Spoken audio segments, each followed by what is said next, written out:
Hi friends, నేను మీ అర్జున్ని. ఇదే మొదటిసారి మా ఛానల్ చూసినట్టయితే సబ్స్క్రైబ్ చేసుకోండి, అలాగే బెల్ ఐకాన్ కూడా క్లిక్ చేయండి. ఈ రోజు మనం తెలుసుకుంటున్నాం ఎల్బిఎస్ గురించి అనమాట. అసలు ఎల్బిఎస్ అంటే ఏంటంటే లైన్ బ్రేక్ స్విచ్ అనమాట. ఇది ఎక్కడ వాడతారు, ఎందుకు వాడతారు, ఈ వీడియోలో తెలుసుకుందాం. అసలు ఎల్బిఎస్ ఎందుకు వాడతామంటే హెచ్డి 11 kV ఉంటుంది కదా, 11 kV నుంచి ట్రాన్స్ఫర్ కి సప్లై రావాలి.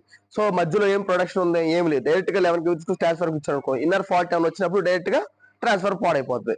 అలా ట్రాన్స్ఫర్ ని సేఫ్టీగా ఉంచడానికి, ట్రాన్స్ఫర్ హెల్త్ అంటే సేఫ్టీ పర్పస్ గా మనం ఒక ఎల్బిఎస్ అనేది ప్రిఫర్ చేసుకుంటాం, మధ్య ఎల్బిఎస్ పెడతాం.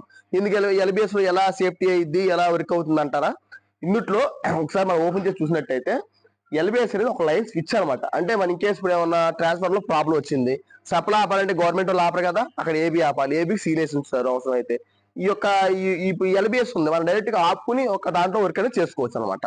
అలా ఉపయోగపడుద్ది. ఇందులో ట్రాన్స్ఫార్మర్ ప్రొడక్షన్ కోసం హెచ్ఆర్సీ ఫీజులు అనేవి ప్రిఫర్ చేసి ఉంటాయి అనమాట. ఇన్ కేసు ఏదైనా ఫాల్ట్ వచ్చినా, ట్రాన్స్ఫార్మర్ లో ఇన్నర్ గా ఏమైనా షార్ట్ సర్క్యూట్ అయ్యి కోరియన్ డ్యామేజ్, వైరింగ్ డ్యామేజ్ అయినా మనకి ఇక్కడ ఫ్యూజులు అనేది డైరెక్ట్ గా పోతాయి అనమాట. హెచ్డి ఫ్యూజులు ఉంటాయి, హెచ్ఆర్సీ ఫీజులు, అవి మీకు కింద డిస్ప్లే చేస్తాను, ఒకసారి చూడండి.